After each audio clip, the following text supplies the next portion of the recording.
Hey everybody, welcome to the Roofr Masterclass. Sorry, I didn't realize we were live there for a second. I totally missed the countdown somehow. But hey, welcome everybody. Glad to be back with you on the Roofr Masterclass. I'm your host, Pete McKendrick, with my co-host Nick, and we are joined today by our very own roofer sensation on the marketing side, Kate. Right? Welcome, Kate. Thanks, Pete. That's quite the false statement, but I'll take what I can get. I'm happy to be here. I'm happy to be on this side of the screen. Normally, like the marketing team's like the ones in the comments. And you guys have been here before. You might have seen me reply and try and like answer you guys. So I'm very excited to share a little bit of what I know on the other side of things. Yeah, we're super excited to have you on. This is a really good topic, I think. We obviously are just rolling out our CRM, and one of the main pieces to that just came out and debuted at RoofCon was our automated email feature that we've got built in. To be able to create these automated emails. And, it really has been a huge topic for Nick and I. Speed to lead, we talk about all the time. We even brought it up on a podcast that we were just talking about. And, it's one of those things that I think as the industry progresses as a whole, it's something that's becoming more and more prevalent is how quickly are we getting to these leads? How quickly are we able to profile these customers and get them in the door and start to have communication with them and build that relationship and build that trust level. And, any kind of emailing, texting, any kind of like automations that we can do, I think definitely help the situation. So we're glad to have you on here, Kate, as I know that, I'll give you a little second here to introduce yourself and explain what you do for the team here at Roofr and why this is your area of expertise. Great. Well, a lot of pressure. So I've been at Roofr. I've been at Roofr for like what feels like forever. I've been here for about 2.5 years. I was the second marketing hire, probably around like the 30th overall hire. Been working with Pete and Nick forever. Love them. So my team, the marketing team has grown from like 2, I think now we have like 11 or 12 people. And the brand team specifically, which is the team that I'm on, focuses on like our website, social, email, content, kind of like anything that you would see that revolves like designs. Like if you see a new landing page, like we built that. If you get a bunch of our emails that are like branded, those are from us, whether you love them or hate them. So that's like a lot of what we do. And our goal is basically to create content and stuff that benefits our users and roofers and helps them grow their business, stay in business longer, kind of get a little bit more educated in the areas that they're not as well versed in. And yeah, we have an excellent team. We have Jen, who's also in the chat working today as our content manager, who does a lot. So excited to kind of dive in and talk more about email marketing.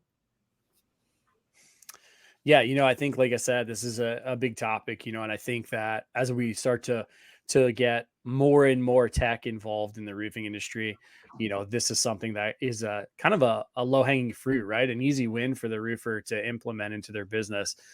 Even as something as simple as, getting away from that form fill that we see. We were just talking to Jen about her experience getting a roof done at her house. And she said every place she went, even to the customer or to the roofer's websites, all it was, hey, fill out this form and we'll get back to you later. And now there's so many more options as to ways you can interact with that customer very quickly, calendar links and, instant estimators like we have, these type of things that can really help to, start to build that relationship, but also give you that level of professionalism by being able to just jump on these customers. And so, excited to kind of dive into a little bit of like what you guys look at when you build out these email sequences and, what you're hoping to communicate through them. Yeah, absolutely. I'm going to share my screen. It's not a good time to kind of get into the deck. Okay. I love it. Yeah, let's do it. Okay, bear with me. All right, can everyone see my deck? Good. You guys are good? Okay. So I'm a talker. I'm going to talk a lot. Nick, cut me off with questions, the chat, or if I'm like talking too much about something, so I could talk about email marketing forever. But I'm going to kind of dive into certain things. So we just went over me. This is me again, in case you haven't seen enough of me yet.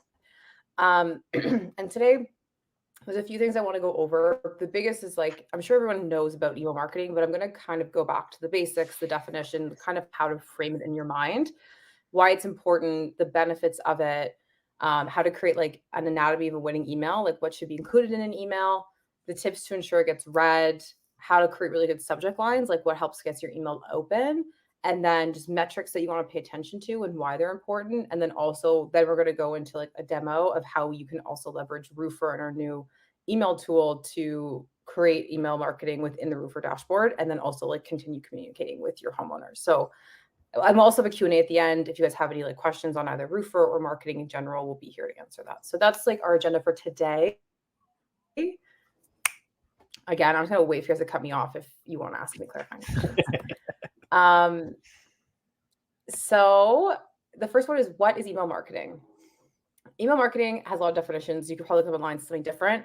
How I would explain it to a roofer would be, it's essentially a digital marketing strategy, and it involves sending emails to a group of people. It could be a one-to-one. It could be sending it to like multiple people or multiple stakeholders involved in like a quote or in a segment or in an area. And in this case, let's say it's talking about a homeowner, the purpose is to promote your services or engage them to create a relationship and brand loyalty. So the great thing about email marketing is it's a direct form of communication.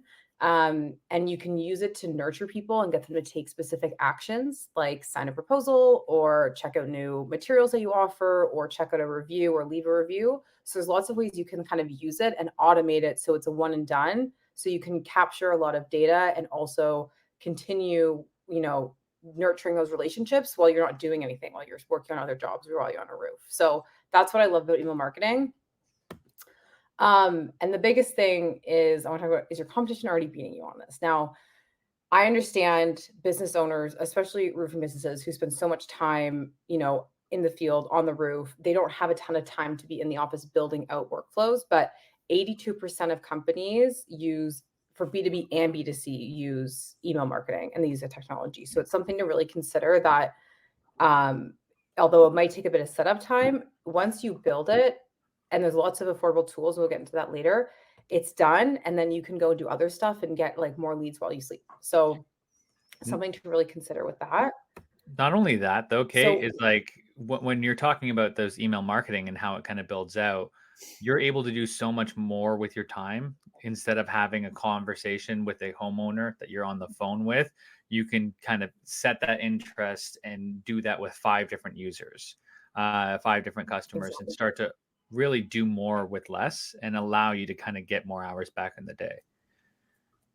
Yeah, absolutely. And what's so great about it too is, and I don't have this example in here, so if someone wants to stick around at the end, I can go into it more. But tools like HubSpot, which I'm pretty sure you get a free plan on, like you can build workflows that based on the actions they take in the email, they can go in to get on another email or a different action. So let's say someone who's like a really high value lead, if they don't answer your email, as they click and they don't do something off, if they click in your email, you can send them another email, or you can have us make it so they get like assigned to a sales rep and then they call them. Same with lots of other tools. Of course, Roofr offers a lot of things to help you with that. But again, we can talk at the end if someone wants to know more detail. I told you I talk a lot, so bear with me, everyone. So why is email marketing important? There's endless reasons why it's important, but the biggest ones that stand out to me, and I'll go into them in like a little bit of depth, is like targeted communication. So kind of what I talked about, like if you have specific neighborhoods that perform really well or close really well, or certain like material types or like roof types, or like insurance jobs versus non-insurance, whatever it is, you can target based on certain things. As long as that information is captured, you can basically do whatever, which allows you to tailor things and to really focus your efforts on specific areas, but also tailor your communication. So let's say there's an area just had like a storm and there's probably a lot of damage. You can just build a workflow for people in that specific area to take action and like get a free estimate or a free quote or nurture that lead. So it's really important for stuff like that. Also, building relationships. The thing I've heard from roofers is that a lot of the time, and not with everyone, but you finish a job and then there's not a lot of follow-up. Like maybe they have things down the line, there's a leak or there's another storm or who knows, like hail, whatever could happen. If you use it to continue like checking in or building that relationship, you stay top of mind, and then they want to come to you if they have any future issues or damage, or even if they want a second opinion on something, especially if you offer alternative services, like if you offer siding or whatever, like any kind of contracting, then you can use that to leverage like in your follow-up emails as well. Like, hey, we can do this, or how's this going for you? Same with automated follow-ups. This is really big if you have a sales team, because a lot of what sales team I find the bottleneck is just like the emails and following up with people and knowing when to follow up with people. The great thing about automated follow-ups is it takes that away from them. So you can have ones that are like, book a call with me, or if you have a new lead come in, let's use the instant estimator with Roofr and you have leads come in, you can build automation so that as soon as one comes in, you can have like a calendar link to your sales rep email, go with that in it and saying like, let's talk about this, or what's a great time for us to come out and provide an estimate to you, or even just like send an estimate. So there's lots of ways you can leverage that, and that takes time away from your sales reps where they can focus on closing deals or more high value jobs. Another thing is appointment reminders. So I've heard people say like, you book an appointment with the homeowner, you show up at their house, you go out of your way, you drive half an hour to get there, and they're not home, or they're sick, or someone got to them first, another competitor, and they close them. If you have an appointment reminder, you can send them like before, an hour, a day, however long before, to say, hey, like, don't, just a reminder, like, I'm coming to see you guys tomorrow. We're going to go over your roof. I'm going to give you like your quote. Here's like my name, my info, like even potentially offering the chance to reschedule that within the email saves so much time and so much headache for you. So you're not like going and wasting your time and then like having to go back again another day. Um, Another big thing, one thing that we even do this at Roofr, and it's a big one of our big goals for this year, is really putting like our customers, like you guys, at the focus of how we talk about our product, because your opinion and your honest info about it is so important and so valuable to other people. It creates that trust. So you can use this once the job's done, or even like within the process, or within different stages, to gather feedback on your sales rep, or on how long it takes, or the feedback, or the material, or whatever. And you can use positive reviews on your website or on Google, that kind of things, to make sure that other people are more likely to purchase with you. And that can just be done in an automated way. It's so easy. You don't have to like do anything. Same when I was talking about like follow-ups is annual check-ins. You can check in once a year. Just say, hey, how's your roof? How's things performing? Like anything I can do to help you, be that neighborhood roofer. Also payment reminders. I've also heard a lot from roofers that sometimes people just don't pay. I can't imagine that happening. I would be like at their house knocking on the door every day, but luckily we have emails that can do that for you. So if you're not getting payment or people are behind, you can send them one like every hour. I'm sure they would unsubscribe or maybe get annoyed at you, but you can do what you have to do to make sure people pay you. And then finally, it's important, you can also do like A/B tests. So anyone's not familiar with that, it's like you can change minor things in email, whether it's the subject line or personalizing it, or the discount offer if you want something like that, and just to see what performs better. And then you can leverage that data to create more streamlined and more higher engaged emails in the future. So those are like the main reasons why it's important. I want to take a pause and see, Nick, Pete, comments, questions, chat, anyone. I can clarify anything here. Yeah, I just wanted to say that the annual check-in thing I think is fantastic.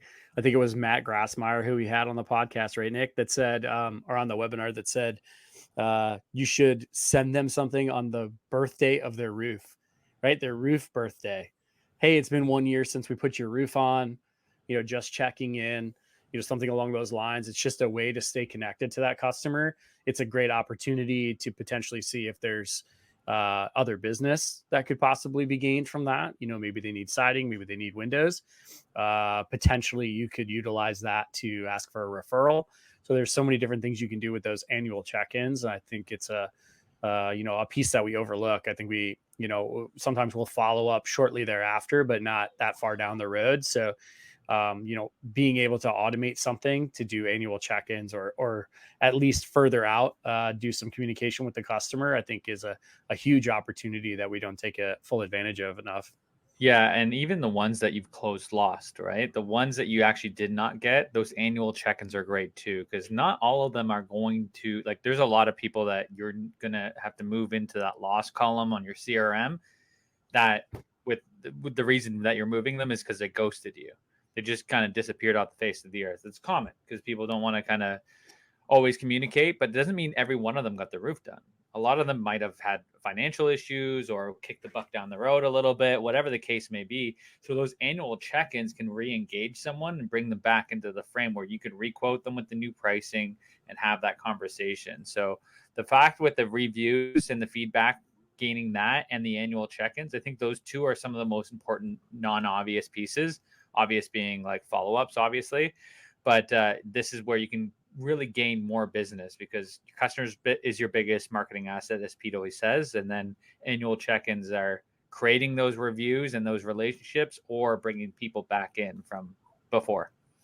Yeah, and it's a great slow season activity, right? To be Mhm. able to do those check-ins and and set these type of follow-ups up in that time, now that we're kind of getting into where the season's starting to wind down for a bit of the folks here because of the weather. So definitely an opportunity to take advantage of that downtime to do some stuff like this.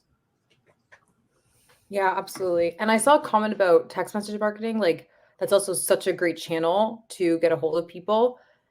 The difference I find, the major difference in terms of performance is I feel like texts, from my experience, they get open more and they can even be actioned more, but they don't have as much data. You can't provide as much information. They're kind of one of those things that once you open it, you forget about it. Or email, you have a tendency to come back to, or check your emails at night, you see something again. So in terms of providing quick actions, if you want someone who to send a proposal or to do something that involves something that's like really, that's something that's like an immediate action, I think text is better.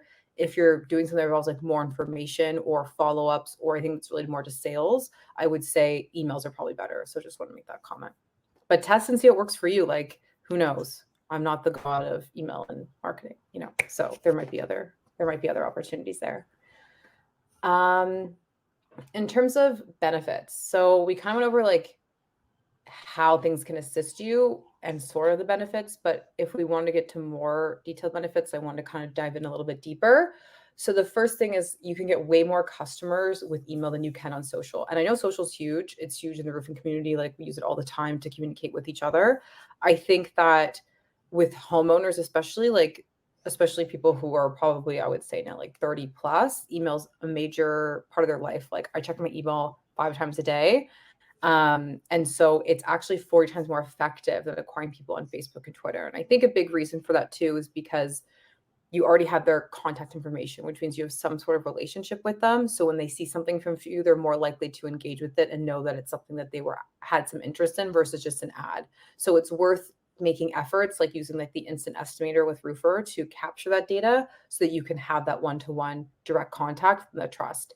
I also used to work, I'm in Canada, so I used to work at Canada Post, which was like our USPS, and direct mail, same thing. It was really, really effective still to this day. And a big reason is because it's that direct touch and that personalization. So when we get into the benefits of email marketing, the first is it's low cost and it's easy to implement. I mean, you really can't argue with it, other than your time and potentially paying for a platform, which is relatively affordable. Like the Roofr options that we're going to go through, it doesn't take that long to implement. And it's really affordable. You can also measure the results and track it really well. So you can see exactly what's working, exactly what's not, how people are engaging with it, where they're clicking, if they're bouncing, if they're unsubscribing. You can get so much information, which you can't get the same amount from like a social ad. And so that's so important. Same with like what we talked about, A/B testing. You can like test so much with it. You can also make it way more personal. You can actually include, like, if you're capturing data from a user, let's say like their first name, last name area, you can, in the subject line in the email, you can say their name, you can say their location, you can say that even their address. And I'll go to a stat to this later, but it's way more likely to get a response from someone who you've included more tailored information to. So that's so important to think about.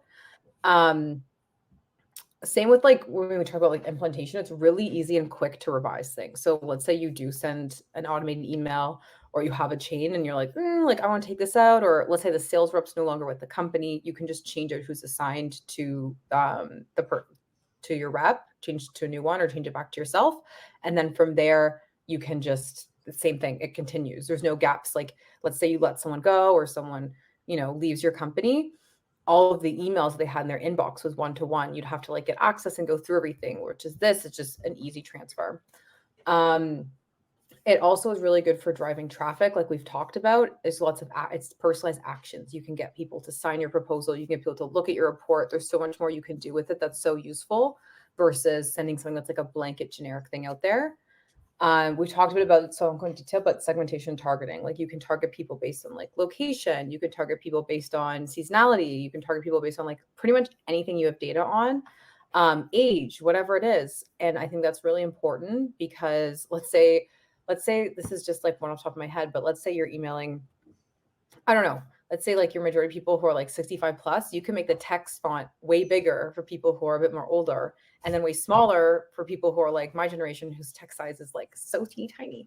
When I say that, I feel like I'm not, I say my generation, I'm not Gen Z, but like if you're ever selling a home to a Gen Z, you can make it really short. Um, and that helps as well with like readability.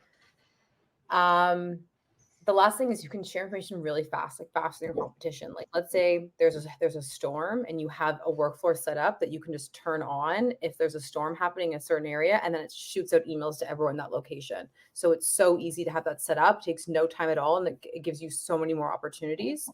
And finally, it increases your brand awareness. Like same with that, like the repetition we've talked about and the follow up. People who know you do good work, they trust you, they want to come back. Having a place where they can easily find your email and like they can remember is great. There's actually, I don't have the stat in here. I wish I did now that I think about it. But there was a study done that's same with direct mail.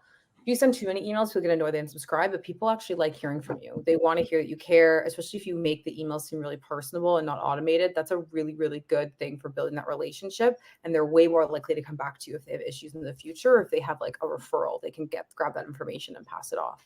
So those are the main benefits. I'm going to take another pause and see if there's questions. Nick, Pete, comments. Yeah, I just wanted to comment on what you just said because I had a really interesting conversation just at RoofCon. I ate lunch across from a contractor and was talking about his CRM, and we were talking about the automations inside of it. And he said we don't utilize the automations because we are afraid that they will overstep our actual communications from our sales reps to our homeowner. So I found that a very interesting comment. So I asked a number of other roofers, and the consensus from the other roofers that I talked to was, we are in an industry that historically does not communicate well. So because of that, there is no way that you can over communicate, that you Yeah. should be proactive. He said, I would, the consensus was I'd much rather have a homeowner tell me to stop sending me stuff than to get in a situation where a homeowner's calling me wondering what is going on. So that you can't over communicate was the consensus amongst the roofers.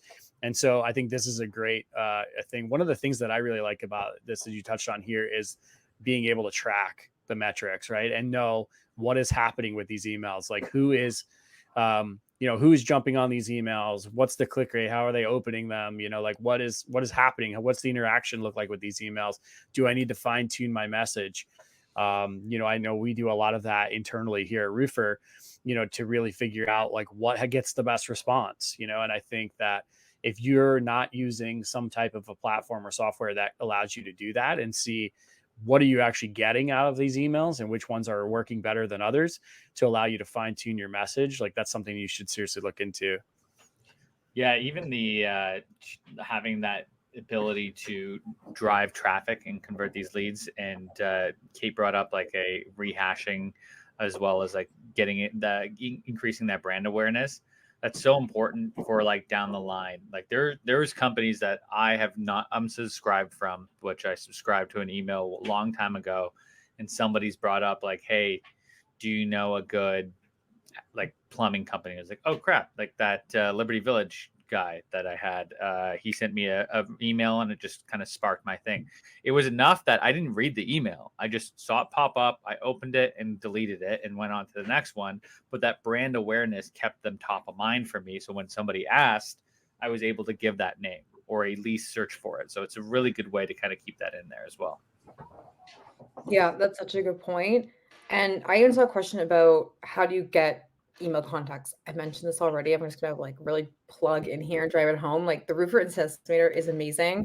You can use it you can customize it, you can have it. I think that's actually launching in the new year, so keep an eye out for that. But you can do so much with it, and you can just plug in your website, ads, emails, whatever, and homeowners get a free estimate of the roof, and then you capture their data.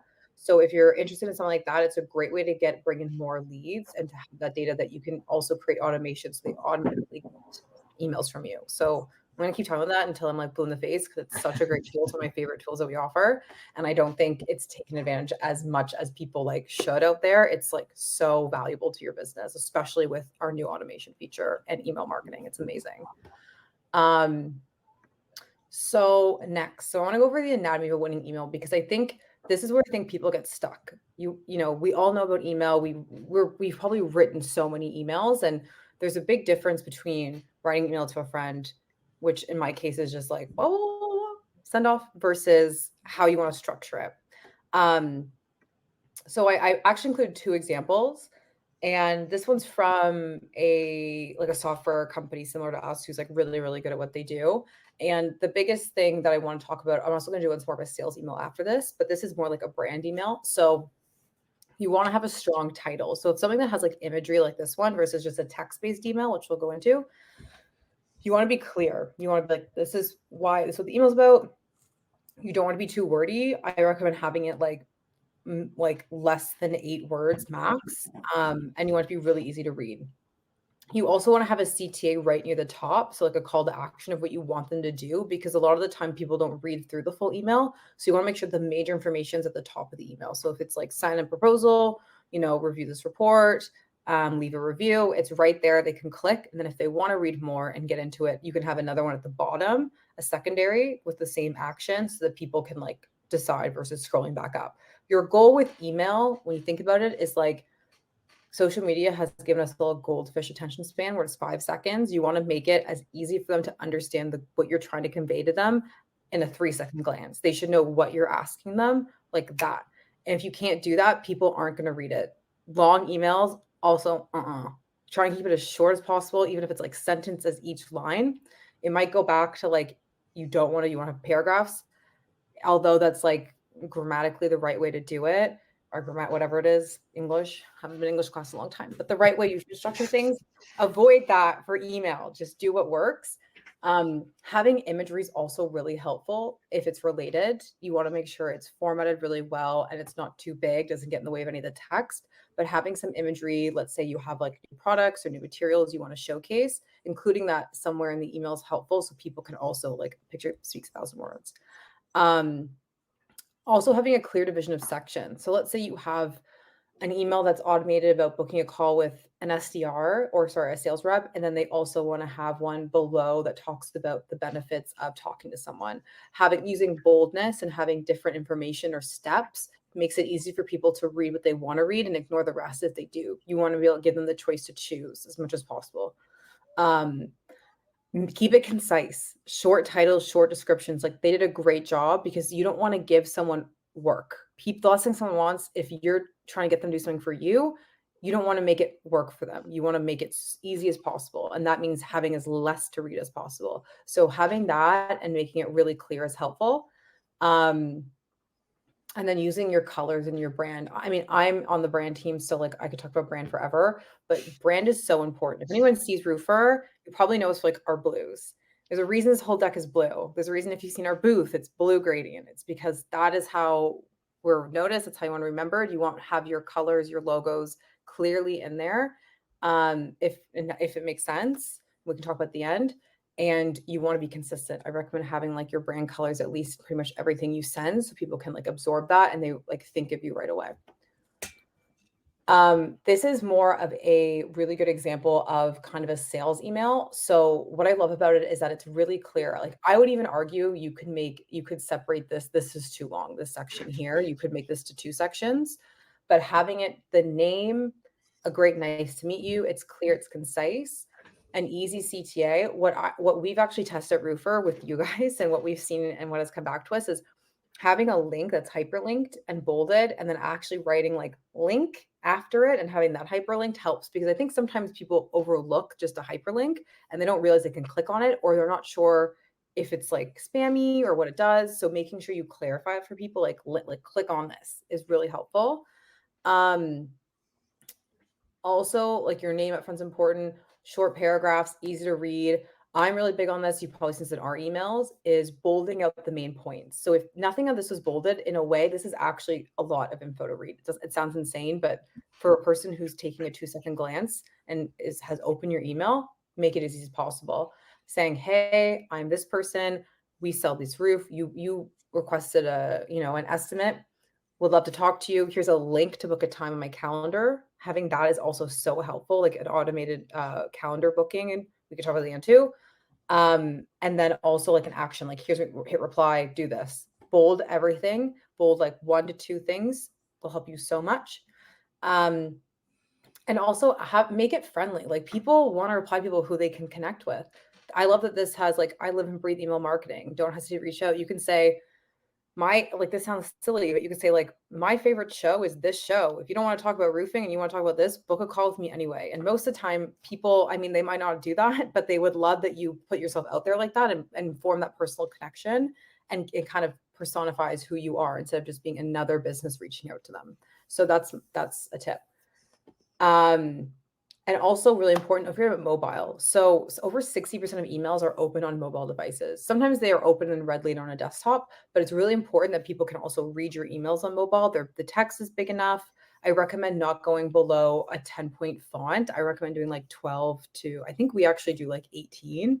12 is like very small, but don't go below that. And then so it's readable on all devices and people can like do it on the go.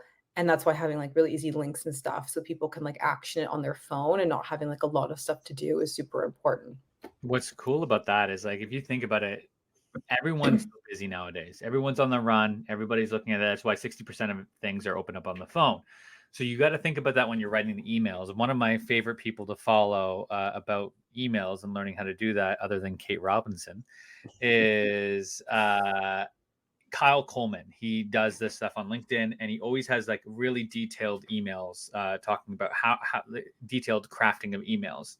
So I always look at like I want to put in the most pertinent information out there in my email in 2 or less paragraphs, tiny paragraphs. So hey, nice to meet you.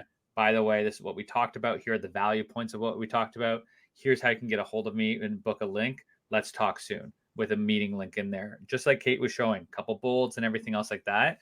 Because if they are looking at it on their phone, and 60% of the time they're going to look at it on their phone, you want them to at least understand what you're getting across so they're not just opening it and closing it.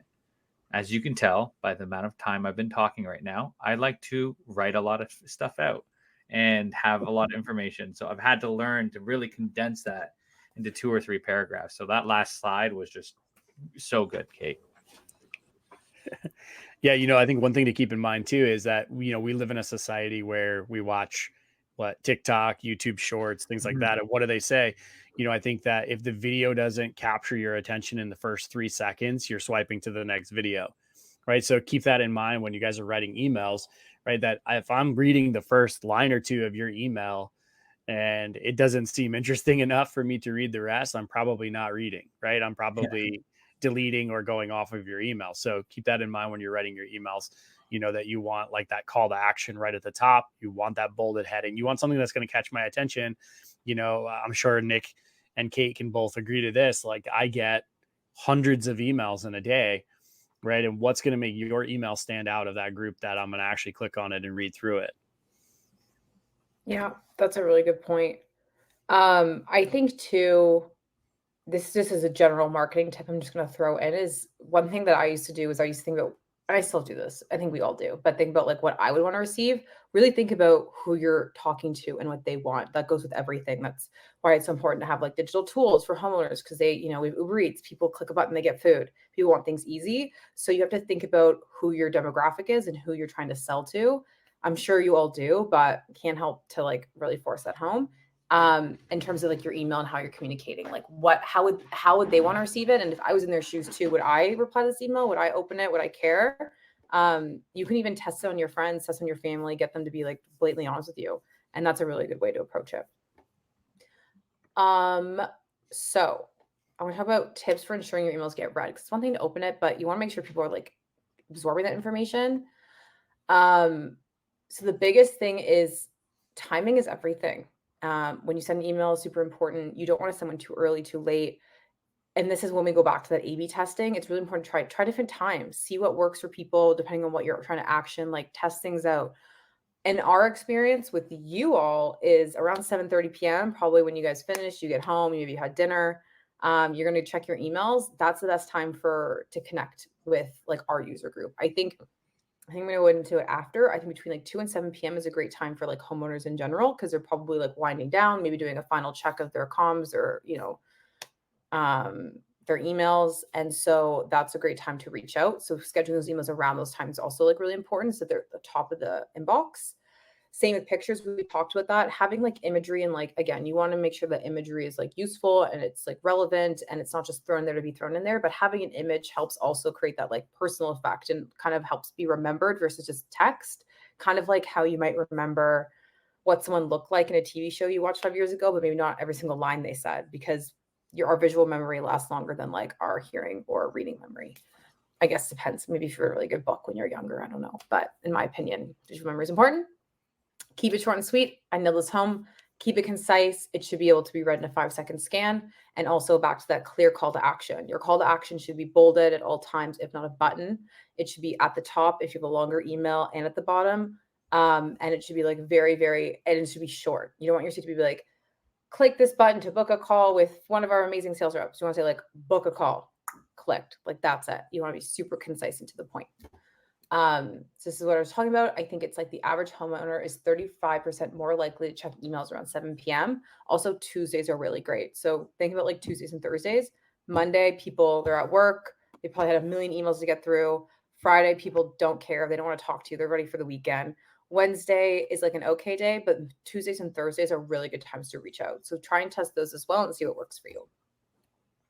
Comments, questions on this part? No, I was just going to say there's a reason why our webinar is on Tuesdays at 5:00. Exactly. We get everybody coming in. I love that. You got to be able to scan that in five seconds there. Being able to really dive in on the data that you're giving there is, or the information that you're trying to present is huge. I think that's a huge thing for people to understand when they're crafting their emails and marketing. Yeah, and I think Stephanie just wrote in the chat, like, a good point is don't make it too salesy. That's so true. Like, you some of the best sales techniques are to just act like you don't really care about the sale. Like, the more you're trying to sell yourself, the more people are like it's, I hate to say it this way, but it's like dating. It's like if you're dating someone, they're so desperate and they're like, go out with me, go out with me. Here's how great I am. You're kind of like, oh my God, chill out. But if you're with someone who's kind of like, yeah, like, let's see how it goes, let's see if it's the right fit for you, if I'm the right contractor, you're taking the pressure off. You're letting them feel like they're more in control of it. And that's really big, because that's a huge turnoff for everyone in every aspect of life. Is someone who's too pushy. You're just going to stress them out and make them feel like even if they did go with you, you're just going to keep pushing them along every single step of the way. So giving them the chance to come to you a bit as well is really important.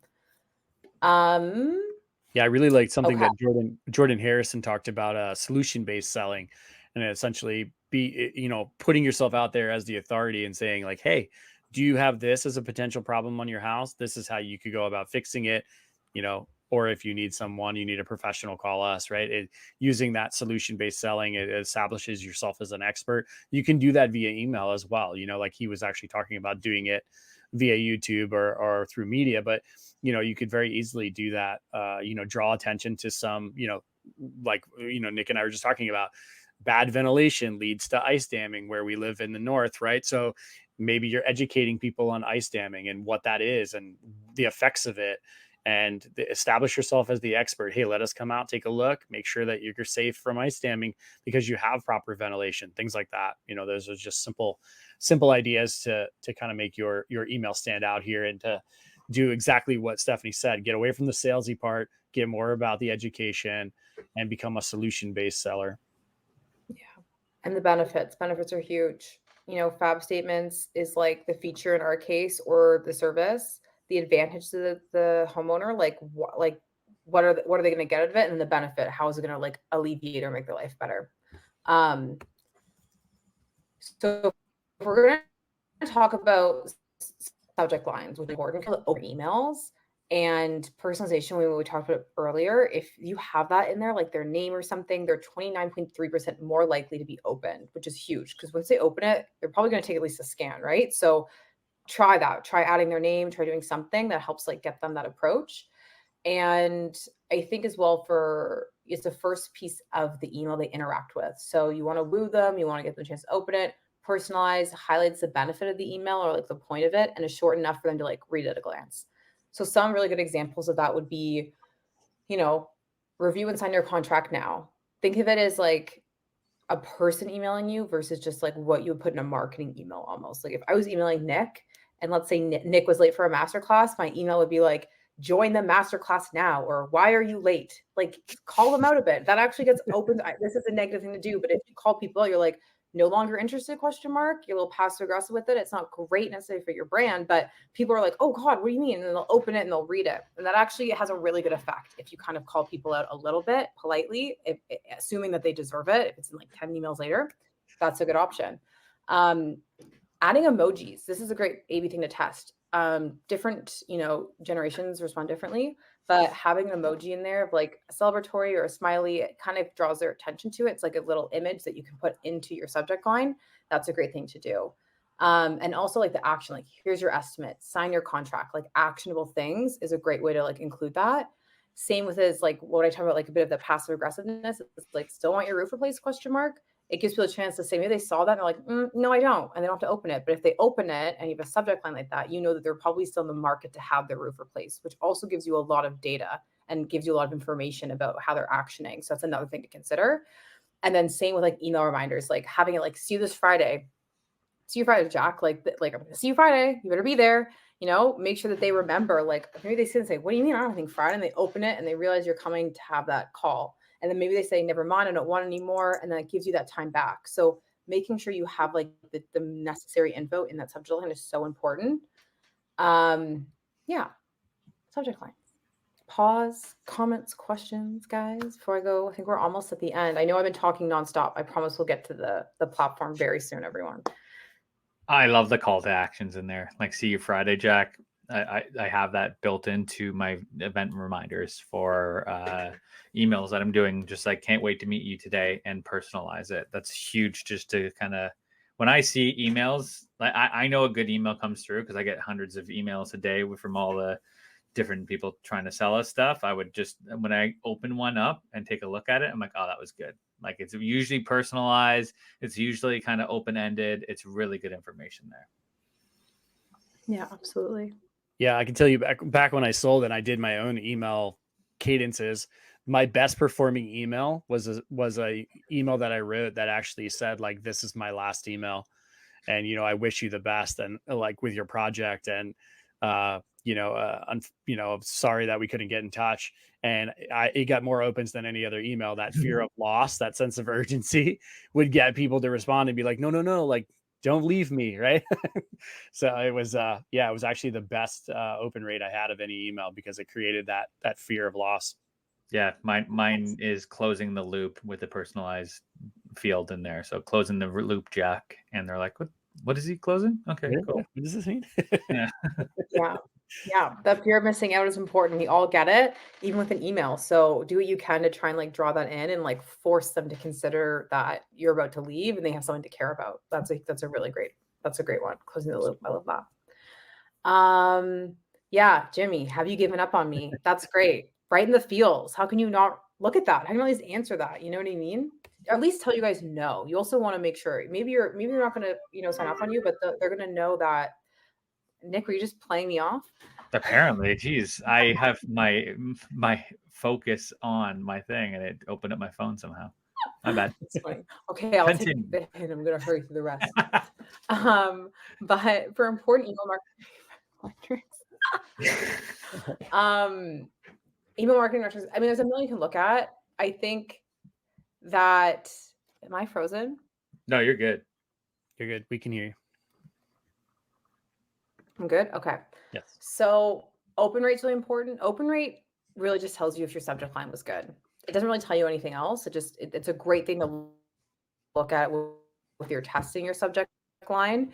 Which is between, I think it's like 15 to 25. I looked at the specific for roofing and it's about 21.7%. I think that also is a bit higher. And I think that might be because I don't think, not that they're not sent, but I don't think there's a lot of like odd mid emails that get sent out. The next one is click-through rate. So there's click rate and click-through rate. I think click-through rate's more important because it shows how many people open emails are action, and it shows that they're at least interested in the action you're getting them to take. And that's also between 5% average and how often people like. So important, if you have one that's really low, test it, see why it's not working. Conversion rate's really extremely important. It's probably the most important one. And that's the amount of people who actually like purchase something with you or like completed an action once they click through the email. So I believe in roofing, it's about less than 1%, but that means that like if you send, my math is so wrong, but if you send 150 emails, 1% or one person will close. But if you have it automated and it goes 150 people, that's like one more job. That could be like 30, 40, 50, 100 grand that you're getting in revenue just by sending that one email and automating it. And reply rate's important depending on what your action is. Like maybe the call to action is to reply to the email. And so that's another one you want to look at. And I don't think that one's important for everything because sometimes you want them to click on a button or, maybe it's just like an information or it's a discount. So I think, so that's also like what I say, the industry average is between 10 and 15%. I think that's if like the call to actions to reply. Like if you aren't replying to all of your emails, that's not a bad thing at all. It really just matters what the intention is. Kind of their stat here. Yeah. And so that means, okay, here's the stat. So the ROI on marketing is email marketing is 4,200%. So that means for every $1 you spend, you're going to get $42 returned. So that really like drives the benefit. Like if you're on a Roofr plan, for example, and you get access to like all of our features and more access to like email and that kind of thing, you're gonna see a huge return on your investment because people are, like we talked about all throughout this, is direct, personal. You can get so much data for it. It's gonna help you so much in the long run, and maybe even replace the effort to have to hire another salesperson. I'm not saying you should fire anyone, keep your team. They're probably great, but it can help you like alleviate them or like focus their efforts on other things. So that's like the main stuff. Now we're gonna go over how to automate with Roofr. I'm gonna pass this on to Nick. But I'm gonna Nick and Pete, but I'm gonna leave this with this is B2C marketers who leverage email automation have seen conversions rates as high as 50%. So if you can like convert, I mean, that's a really lofty goal, but if you can convert 50% of the people who open your email, you're swimming in cash. You're going to be like, have so much money to do with. So consider it. If you're not doing it, really give it a thought. Spend a day. You don't have to climb a mountain. Start with one email. Start with like a sales follow-up email and then go from there. Do it at night. It takes like half an hour. And it can add a lot of value to your life. So thank you all for listening to me talk for God knows how long. I really appreciate it. I'm going to hand it off to them for the demo, but I'll be sticking around at the end and I'll probably continue chatting if there's any questions. So appreciate it. Thank you, Kate. Great job. Nick, you want to jump into the platform really quick? Yeah, speaking of what Kate brought up and like, hey, it takes a lot of time to build out these emails and all that stuff. Well, has Roofr done something for you? So thanks again, Kate. That was amazing. And you're a big part of this part too, because we have the email and SMS. It says email and SMS. SMS is coming soon. So just giving you guys an update on that. But what we have is the ability to browse templates as well. So we at Roofr have created a recommended by roofers section where you can have access to all these different emails that we've already crafted for you with dynamic fields built in, and all you have to do is edit the company name. So you can quickly add these templates into your actual Roofr profile. I should have mentioned, but this is in closed beta, so message us in the chat, and you can also email us. You email me at nick@roofr.com to get onto the closed beta if you're on one of the subscriptions there. But you can build these directly in. One of my favorite ones that we have, I'm just going to go directly into mine. We'll filter them by different kind of stages and everything else like this too. But one of the favorite ones I have here is the lead introduction. So when a new lead comes in to your system, it's great. You can build it out and have it open up with Kate, a personalized subject line. So customer name, thanks for reaching out to Roofers R Us. This is my fake email, roofing name. And then have it brought up to, hey, customer name, thanks for considering Roofr R Us for your roofing needs. We're excited to collaborate with you on your home project. Our team is dedicated to exceeding your expectations. If you have any questions, please reach out to me.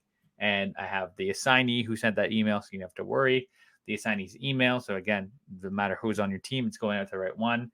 And this is my favorite thing, is including a CTA. We call it a button to make it easy in Roofr. but you can make that either in a marketing style or plain text. I, for this first one, have put in a Calendly link, which is really good. So if you go in here and hit preview, Just for the record, the product team hates that Nick calls them buttons. I know, I think they did that just to make me feel guilty. So it's like, you wanted a button, Nick, here you go. That's what it's called.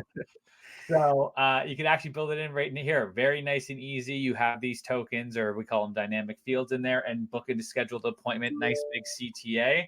And when you click on that, bang, it opens up a nice calendar invite there. So, Kate, roast my email. Wow. Actually, this is a really great example of the email. It has the logo right at the top. It has the personalization that you want, including like your own personalization tokens. It's also really short. It's like sentence by sentence. I think this is like, and the call to action is like clear. It's branded. It's like not too long. I think this is actually a perfect email. I'm biased because I work at Roofr, but I think this is a great example and you guys can really leverage this for your business. I honestly think you wrote this email, to be perfectly honest, because this came from the Roofr template. I just changed it a couple things. So, but what's really cool about this is that you can build out these CTAs and everything. It's very easy to build these things out where you have new things in there. Thanks for reaching out to customer one. So sorry, we're not able to connect, having all that stuff in there. And you can even apply for financing, putting your financing link in there.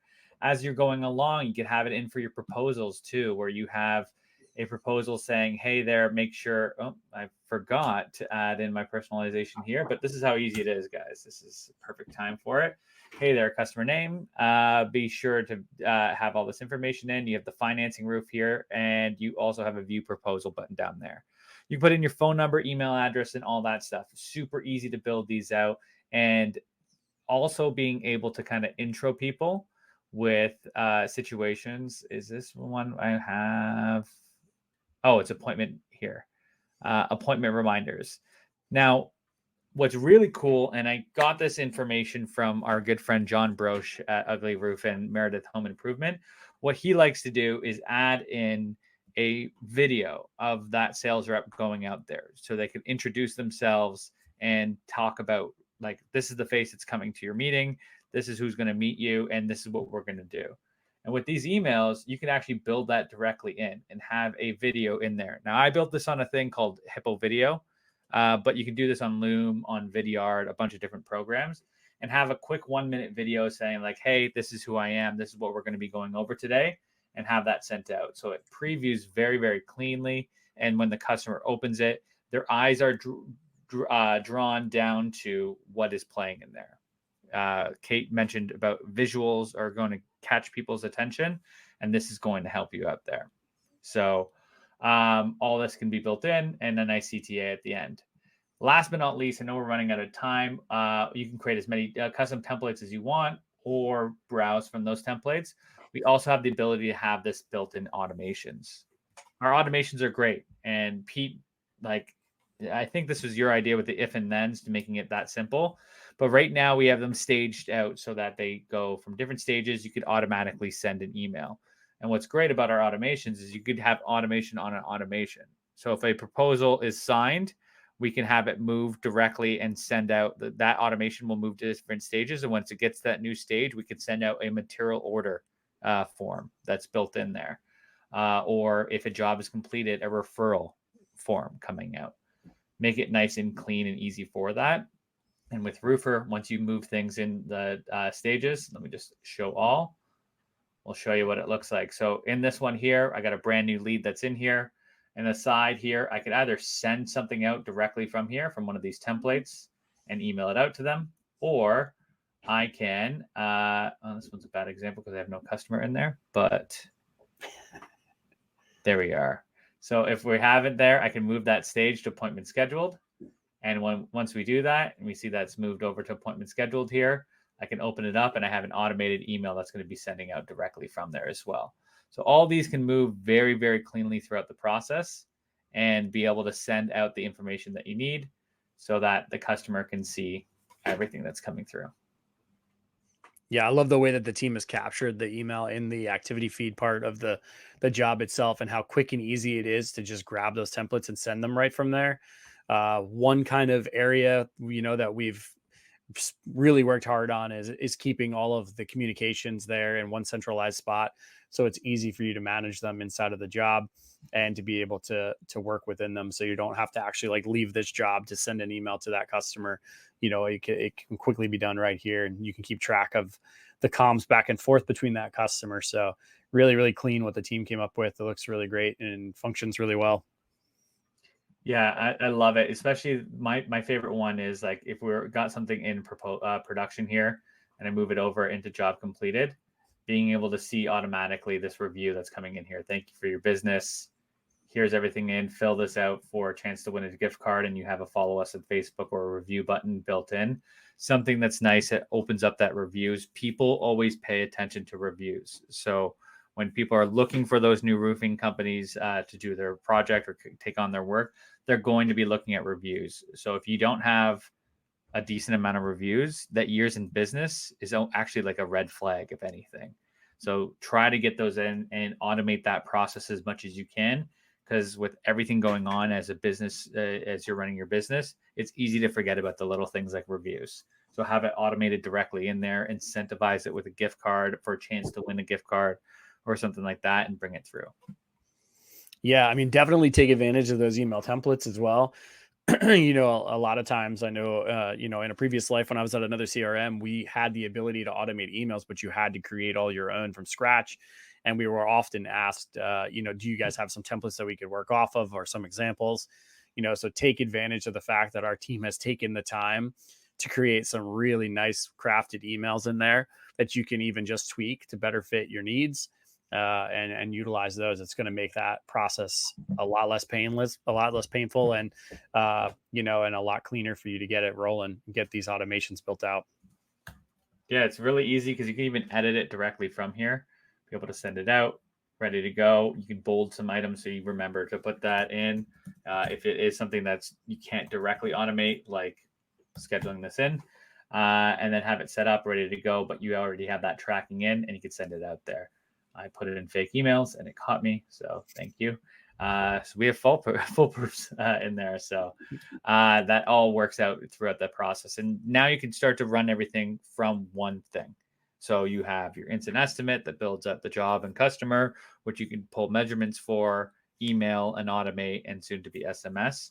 A question that might come up is that will be two-way in the new year. So you'll be able to see the replies in that job board on the side as well, or that system update on the side as well. So some exciting things coming down the pipe. Yeah. Really appreciate everybody jumping on. I know we ran pretty close to time here. So thank you, Kate, for a great presentation and for running through that deck. A lot of great information in there. Hopefully you guys gained some good insight from what Kate was able to present today. Thanks, Nick, for the help, as always. Always ready to show everything on the platform. Great demoer. So if you guys have any questions about the email automations, the platform itself, any of the new CRM functionality, feel free to reach out to the Roofr team or myself or Nick, Pete at Roofr, Nick at Roofr. Hit us up and we can at least direct you in the right direction or answer any questions that you may have. And I want to thank everybody for joining us. And until next time, we will see you on the Roofr Masterclass. Thank you, everybody. Have a great night. Bye. Thanks everyone so much.